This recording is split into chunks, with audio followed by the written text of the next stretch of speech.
25 मई को मीरा रोड के गाजी अस्पताल में 17 वर्षीय युवक संदीप प्रजापति की मौत ने डॉक्टर की लापरवाही को फिर से उजागर किया है। युवक के घर वालों का ऐसा कहना है, गाजी अस्पताल में डॉक्टर द्वारा ओवरडोज देने के कारण युवक की मौत हुई है। युवक के घर वालों ने शासन से इंसाफ की मांग करते हुए लापरवाह अस्पताल पर कठोर कार्रवाई की मांग की है। हालांकि इस मामले में शिवसेना शिंदे व नयानगर पुलिस स्टेशन की भूमिका संदिग्ध रही है। क्या मामला है दीदी, बताइए पूरा। संदीप कृष्णा प्रजापति की बहन बोल रही हूँ, पेशेंट की। हमने उसे आरएमएस में एडमिट किया था। वहाँ पे उसका ब्रेन का ऑपरेशन हुआ। मेरा भाई पूरा ठीक हो गया, नॉर्मल हो गया था। हमने उसे वहाँ के जो डॉक्टर ने था, उन्होंने बोला कि आपका भाई पूरा सही हो गया है। वहाँ पेशेंट बढ़ते ही जा रहे हैं, तो उन्होंने बोला इसे इन्फेक्शन पकड़ लेगा दूसरे का, तो तुम लोग इसे कहीं और शिफ्ट करो। हम बोले कि हमें कोई अभी हम घर, उन्होंने बोला कि पहले घर लेके जाओ। तो हम बोले घर, हमारा घर कैसा, तो गणपत पाटिल नगर में है, झोपड़पट्टी है, पतरे का घर है, वहाँ पर हम उसे सेफ नहीं रख पाते। हम लोग सोचे उसे और अच्छा हो जाए और नॉर्मल हो जाए, तो उसे देखभाल के लिए हमें उस डॉक्टर ने बोला, आरएमएस वाले ने बोला कि हमारा पहचान का मीरा रोड में हॉस्पिटल है, वहाँ पर इलाज के लिए इससे लेके जाओ। देखभाल के लिए हम इधर लेके आए थे। मेरा भाई पूरा नॉर्मल था। यहाँ जो सामने सब दिखाई दे रहा है, यहाँ हम उसे घुमाते फिराते थे, बातचीत सब उससे होती थी। यहाँ पर 10 दिन हुआ, मेरे भाई को पूरा ठीक हो गया था, पूरा सही था। यहाँ बैठा के व्हील चेयर पे हम उसे खिलाते, जो हमें जूस वगैरह सब पिलाते थे। फिर हमने ठीक होने के बाद इस गाजी हॉस्पिटल के जो डॉक्टर है खान गाजी, उनसे हमने बोला कि मेरे भाई को अब डिस्चार्ज की जरूरत है, हमें दे दो, हम इसे ले जाना चाहते थे। उन्होंने बोला कि और तुम 1 दिन रुको, 2 दिन रुको, देखते इसे क्यों, उन्होंने बोला कि इसे बुखार है, तो तुम 1 दिन और रुको। ठीक है, हम उस दिन रुके। उसके दूसरे दिन मेरे भाई को इधर से बोले सोनोग्राफी के लिए ले जाना है, तो हम सोनोग्राफी के लिए भाईंदर में लेके गए। वहाँ पर सोनोग्राफी निकाले, फिर उसे यहाँ लेके आए। फिर डॉक्टर ने रिपोर्ट उसका बताया कि कोई प्रॉब्लम नहीं है, सब ठीक है, उसके थोड़ा कहीं प्रॉब्लम है, सूजन है कुछ, तो उन्होंने बोला ठीक हो जाएगा। तो उन्होंने बोला कि इसे, हमें एक इंजेक्शन रात को ही मंगाया था, वो रखे थे, तो वो इंजेक्शन को रिटर्न करके उन्होंने हमारे से 3,500 का कि उससे ऊपर का इंजेक्शन मंगवा के उसे लगाया। उसके रात फिर मैं घर उसे देखने के लिए गई बेड पे, तो उसका पूरा इधर पे पहले स्टार्ट हुआ कि पूरा एकदम छाले पड़ने लगे। फिर मैंने उसके पेट पे कपड़ा हटा के देखा, तो उसके पूरे बॉडी में छोटे छोटे दाने निकलने लगे। रात को इतना नहीं दिख रहे थे, लेकिन सवेरे होते ही मेरे भाई को पूरा शरीर काला, छाले पड़ गए। हमने डॉक्टर को पूछा क्यों ये ऐसा हो रहा है। डॉक्टर हमें बोलता है सही हो जाएगा, ठीक हो जाएगा, ऐसा बोलते बोलते हम लोग को रखड़ाते रहे, ठीक हो जाए, ठीक है, लेकिन वो सीरियस, उसकी कंडीशन सीरियस होती रही। फिर डॉक्टर ने 25 तारीख को रात को 7 बजे मैं और मेरी मम्मी को बोले कि वहाँ की जो सिस्टर लोग जो देखभाल करती है, उन्होंने बोला कि जाओ इसे जूस पिलाना है, तुम लेके आओ। मैं मेरी मम्मी जूस लेने गए। उन्होंने क्या किया, मेरी कोई भी फैमिली इधर नहीं थी, हम दोनों, मैं मेरी मम्मी यहाँ से गए जूस लेने, तो यहाँ पर हमारे बिना इजाजत के उसे एम्बुलेंस में बाहर लेके आए, एसीजी बंद कर दिया, उसे बेड पे नॉर्मल कपड़ा पहना के बैठा दिया। हम आके सोच में पड़ गए कि ऐसा क्यों, हमारे बिना इजाजत के तुम ऐसे कैसे क्यों कर सकते हो ऐसे। जब हमने इसे यहाँ लाया था, तब तो साइन करके लिया था ना, आपने एडमिट किया था, डिस्चार्ज यहाँ अंदर लिया था, तो तुम हमारे बिना इजाजत के उसे कैसे बाहर ला सकते हो। हमसे पूछा आपने कि उसे बाहर ले जाना है, दूसरे हॉस्पिटल ले जाना है, तुमने हमें एक बार बोलना चाहिए ना। कोई नहीं, कुछ भी नहीं पूछा। यहाँ पर उसे बाहर निकाला, मैं और मेरी मम्मी अकेले ही थे, फिर हम सब आए। हम उसके बाद में रात को डॉक्टर ने अपने गुंडों को बुलाया, कितनी पब्लिक बुलाया, बहुत पब्लिक बुलाया। मैं, हमारी फैमिली ये है छोटी, हम अकेले पड़ गए थे।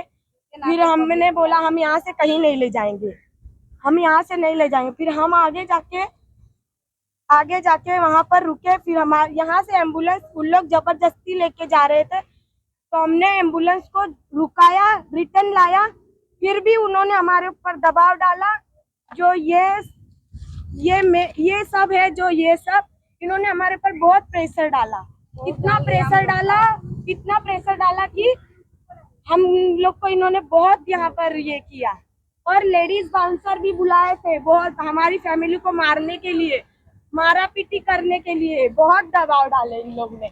ये सब हमें बोलते हैं कि तुम्हारी औकात क्या है इलाज करवाने की, कोकिला और देश लोग में हमारी औकात नहीं रहती तो हम अपने भाई को क्यों प्राइवेट में शिफ्ट। इन लोग ने जबरदस्ती मेरे भाई को मार डाला, इन लोग ने, ये डॉक्टर लोग। मंत्री साहब से हमें न्याय चाहिए, मदद चाहिए। आज मेरा भाई इस दुनिया में नहीं है, इन लोग ने दबाव डाला है, बहुत दबाव डाला हमारे ऊपर। आपने कोई एफआईआर की कोशिश नहीं करी पुलिस स्टेशन हमने पे गए नया थे? नगरी पुलिस चौकी में जब यहाँ से एम्बुलेंस लेके भागे थे, उससे पहले भी गए थे, उससे पहले भी हमारा एनसी कुछ नहीं लिया। फिर जिस दिन एम्बुलेंस लेके भागे, हम 3 बजे 2 बजे करीब में वहाँ कुछ गए थे, उन्होंने हमारा एनसी भी नहीं लिखा। इनके ऊपर कोई कार्रवाई करने के लिए नया नगरी के पुलिस चौकी के लिए कोई अधिकारी रेडी नहीं है, उल्टा हमें ही बोलते हैं। ये जो ये यहाँ पर इनके ही ऑफिस में बैठ के इरफान नदाब जो है सीनियर 3 स्टार, इनके ही ऑफिस में बैठ के हमें धमकी देता है कि तुम लोग सबको अंदर डाल दूंगा। मेरे पापा को बोलता है हम सबको अंदर डाल देगा, छोटे छोटे हम भाई बहन को सबको अंदर डाल देगा, ऐसा बोलते हैं ये जो सीनियर है। क्या हुआ था उसके बाद आपने जब इन लोगों को जवाब दिया? ये लोग कोई जवाब नहीं दिया, उन लोग कोई जवाब नहीं दिया। अभी ये हमारा लड़का जो पहले शुरुआत से मैं आपको बता रहा हूँ कैसी कैसी हालत हुई है, उसको कैसे कैसे मैं निकाला हूँ, क्या किया क्या नहीं किया वो हम जानते हैं। सर ये रेलवे से गिरा था, पुलिस ने उठा के शताब्दी हॉस्पिटल में लेके गया। शताब्दी हॉस्पिटल में डॉक्टर ने बोला तीसरे दिन की इसको सीरियस है थोड़ा सा, इसको आरमेक्स में लेके गया। डॉक्टर बोला कि आरमेक्स में लेके जाओ, वहाँ इसका ऑपरेशन हो जाएगा तो वो लड़का बच भी सकता है। तो मैंने ले गया उसको, ऑपरेशन करवाया। 15 दिन लड़का वहाँ पे दवा होते रहा 15 दिन में लड़का खड़ा हो गया। तो डॉक्टर ने बोला कि देखिए इसको घर पे ले जाइए, इसका दवा पानी घर पे कीजिए। तो हमारे घर पे समस्या सही नहीं था, इसके लिए डॉक्टर से राय लिया कि डॉक्टर साहब आप ही बताइए क्या करना। तो डॉक्टर ने बोला कि हमारे राज्य में एक हॉस्पिटल है मीरा रोड में, गाजी हॉस्पिटल, हम वहाँ पे ले जाइए, इसका देखभाल वहीं क्रय खत्ते भेजे थे कि मतलब वहाँ अच्छा रहेगा। तो यहाँ लाया तो इन्होंने दवा पानी किया। लड़का जो है 10 दिन सही था, 10वें दिन में मैंने उनसे रिचार्ज मांगा, रिचार्ज करने बोला तो क्या बोल रहे हैं अभी उसको हल्का फुल्का बुखार है, 1-2 दिन रुक जाइए। तो 1-2 दिन में रुक गया। तो उसके बाद में 1500 का इंजेक्शन मंगाए, तो उसको रोक दिए। वो रोकने के बाद में 3000 का इंजेक्शन मंगाए। वो इंजेक्शन मारने के बाद में उसका शरीर जो है एकदम थोड़ी फुंसी से काला वाला सब पड़ गया। देखते हुए मेरी हालत ख़राब हो गई कि बच्चे को क्या हो गया। फिर इनसे मैं बोलता हूँ क्या होगा डॉक्टर साहब, तो बोलते हैं हाँ ठीक हो जाएगा ठीक हो जाएगा। रोज डेली हर दिन का प्रति दिन का उनका 7000 का 7330 का ऐसे प्रति दिन का उनका दवाई जाता था। तो पेशेंट एक 7000-3000 का दवाई खा लेगा, वो पेशेंट बचेगा। तो इन्होंने क्या करते हैं दवा का ये नहीं मालूम है अपने को, लेकिन पैसा पेमेंट में इनको दे देता था। यही हालत मेरी करके रख दिए हैं। हमको इसका न्याय चाहिए। और ये अपना नया नगर का पुलिस चौकी जो है, इन लोग हमारी सुनवाई नहीं करते हैं, वो डॉक्टर का सुनवाई करते हैं। यहाँ पे 1000-2000 आदमी 200 आदमी तक बुला के हम लोग को मारा पीटा धमकाया कि भाग जाओ यहाँ से, नहीं तो मैं तुम लोग को अंदर डलवा दूंगा। ये सब दुनिया भर की कहानी पुलिस वाला बोला है। तो जयजे में हम लोग गए, जयजे की बात था कि मतलब उन लोग कहाँ लेके गए बच्चे, हम लोग कैंप से लेके कहाँ तक हम लोग ढूंढे, नहीं मिला। लास्ट टाइम में उसका ध्यान हो गया तो 7:10 पे 27 तारीख को हम लोग को मालूम पड़ा। तो हम लोग क्या किया कि हम लोग गए तो देखे कि लड़का वहीं है। तो वहाँ पे बहुत परेशानी था, कैसा कैसा करके उसको हम लोग निकाले। वहाँ के जितने पुलिस वाले थे उन लोग पुलिस वाले कोई सुनवाई नहीं कर रहे थे। कैसे कैसे उन लोग को बातचीत करके हम लोग वहाँ से बच्चे को निकाला, ला के उसका मैं कार्यक्रम किया है। सर यही हमारी उम्मीद है, हमारे बच्चों को न्याय चाहिए। धन्यवाद। मैडम उस दिन आप मौजूद थे, क्या है पूरी घटना बताएंगे सर? ये घटना मुझे 26-25 तारीख को रात को पता चली थी कि ऐसा कुछ गाजी हॉस्पिटल में हो रहा है। मेरे कुछ परिचित लोग थे, उन्होंने मुझे बताया, पर मेरे आने से पहले ही वो बच्चे को एम्बुलेंस में डालकर ये लोग लेके जा चुके थे यहाँ से। अब ये परिवार पूरी रात अपने बच्चे को ढूंढ रहा है, सुबह तक ढूंढ रहा है कि कौन से हॉस्पिटल में बच्चे को एडमिट किया। अगले दिन सुबह इनको कॉल आता है कि आपके बच्चे का जे हॉस्पिटल में देहांत हुआ। तब उस दिन ये लोग आए थे गाजी हॉस्पिटल, मुझे बुलाया था, मैं यहाँ पर आई थी, मेरे साथ कुछ लोग भी थे। खाली 5 या 10 मिनट के अंदर नया नगर पूरा यहाँ जमा हो गया था। इतना बड़ा कौन सा क्राइम है जो सारा आके यहाँ जमा हो गए। ये हमेशा अपने प्रोटेक्शन में इतने लोगों को क्यों बुलाते हैं? जब मैं वहाँ खड़ी हूँ तब नया नगर के सोहेल पठान जी आए अपनी टीम लेके। वो लोगों ने सारी बातें कहने की कोशिश की। मैंने उनको कहा कि आपको सारी चीजें दिख रही है, आपको नहीं लग रहा गलत है? उन्होंने मुझसे कहा कि गलत तो है, पर जब तक छानबीन होती है, एविडेंस नहीं होता, तब तक कुछ कह नहीं सकते। ये लोग डीसीपी कार्यालय गए, सीपी ने इनको लिख के दिया जब तक पीएमओ नहीं होता है तब तक हम आपको नहीं बता सकते, इसके ऊपर कोई कार्रवाई नहीं होगी। जब ये लोग जा रहे जे हॉस्पिटल, वहां पर ये पता चल रहा है इनको, इनका बड़ा लड़का जाके एडमिट करवाया है बच्चे को, और कोई पुलिस अधिकारी यहाँ से वहां गया था और उन दोनों ने मिलकर एडमिट कराया। जब इन्होंने बोला हमारे घर से कोई आया ही नहीं, तो आप कैसे कह सकते हैं? पर ये लोगों को गलत तरीके से फंसाया गया। हो सकता है गाजी हॉस्पिटल ने वहां पर भी जे हॉस्पिटल के नीचे के कार्यालय के जितने लोग हैं, जैसे वार्ड बॉय होते हैं कुछ भी, उनको भी ये लोग ने सेट किया। इनको पुलिस वहां से लेके जा रही है। पुलिस बोलती है बॉडी का हम पीएम नहीं करेंगे, हम बॉडी को देंगे सीधा आपके यहाँ के नया नगर पुलिस स्टेशन को। मैंने बोला ये तो बहुत ज्यादा गलत हो रहा है इनके साथ। गरीबी देखकर हर लेवल पर जाकर इंसान इनके साथ गलत कर रहा है। बहुत मुश्किल के साथ जब बॉडी बदबू मारने लगी तब जाके इनको कितना कितना करने। इन्होंने उत्तर प्रदेश के कोई मंत्री है, कोई नेता है, उनसे वहां पर फोन करवाया, मेरे को नाम नहीं पता, ये बताएंगे। तब जाकर पीएम हुआ। पीएम होने के बाद अभी जब रिपोर्ट आ रही है तो रिपोर्ट में यह बताया जा रहा है कि वो जब रेलवे से गिरा था तब जाके उसके सर में मार लगी थी, उससे उसकी डेथ हुई। जब उससे उसकी डेथ हुई तो वो कौन सा हॉस्पिटल था? वो वहां पर वो कैसे नॉर्मल हुआ? केयर टेकर के लिए वहां पे यहाँ पे लाया गया था उनको। हाँ, ये बात अलग है कि बहुत लोग बोलते कि हॉस्पिटल पे क्यों लाया गया, पर ये अनपढ़ जनता है, ये गरीब है, इनको नहीं पता। इनको अपना बच्चा स्वस्थ चाहिए था, ये गाजी में लेकर आए। गाजी में आने के बाद 10 दिन बच्चा स्वस्थ रहा। 10 दिन के बाद बच्चा मौत के घाट कैसे उतर गया? अच्छा, आपकी कोई गलती नहीं है। एक वीडियो है इनके पास जिसमें डॉक्टर ये कह रहे हैं कि हो सकता है कि ड्रग्स के दुष्परिणाम की वजह से इन्फेक्शन हुआ होगा, ऐसा उनका कहना था। इन्होंने बोला लिख के दीजिए। वो पहले बोलते कि बच्चों को यहाँ से लेके जाने की साइन दो, फिर लिख के दूंगा। इन्होंने बोला हमारे पास इतना पैसा नहीं है। 1.25 लाख रुपए कुछ बिल बना यहाँ पे इनका।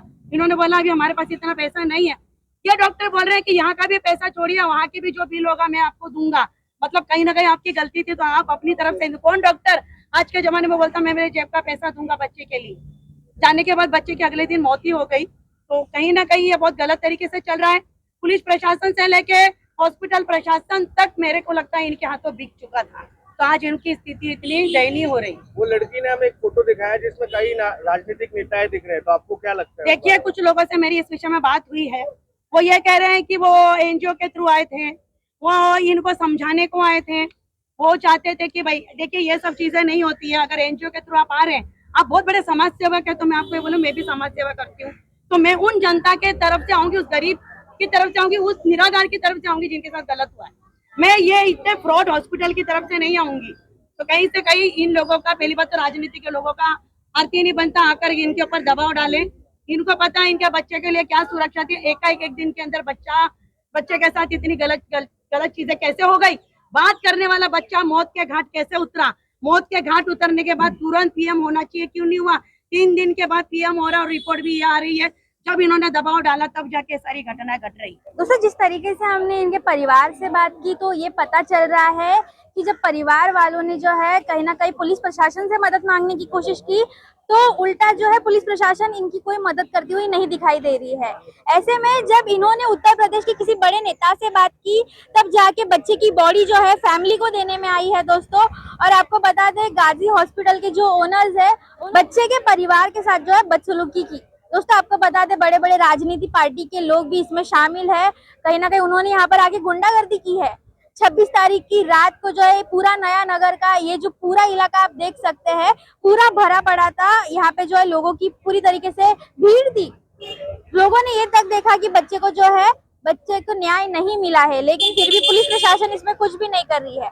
अब दोस्तों प्रश्न ऐसे उठते हैं कि अगर बच्चे की तबीयत खराब थी तो फैमिली को बिना बताए एम्बुलेंस में डालकर क्यों जे हॉस्पिटल लेके जाया जा रहा था, बिना फैमिली के परमिशन की? अब दोस्तों प्रश्न ऐसा उठता है कि पुलिस प्रशासन इसमें क्यों नहीं आगे बढ़ावा कर रही है, क्यों नहीं मीरा भाईंदर में एक बच्चे को न्याय मिल रहा है। दोस्तों ऐसे में जो है इनके परिवार से बात करने के बाद ये भी पता चला है कि बच्चे को अब तक न्याय नहीं मिल पा रहा है और ना ही न्याय मिलने की कोई जो है प्रयास किया जा रहा है। ऐसे में दोस्तों अब ये देखने वाली बात होगी कि इस बच्चे को न्याय कब मिलेगा। और ऐसे ही मीरा भाईंदर में एक छोटे बच्चे की जान गई है, तो कहीं ना कहीं मीरा भाईंदर का ये जो नाम है खराब होता हुआ भी दिख रहा है, ऐसा सामने आ रहा है। ऐसी और खबरें देखने के लिए देखते रहिए प्रथम न्याय। मैं गौरी पवार, कैमरा पर्सन रफीक खान के साथ।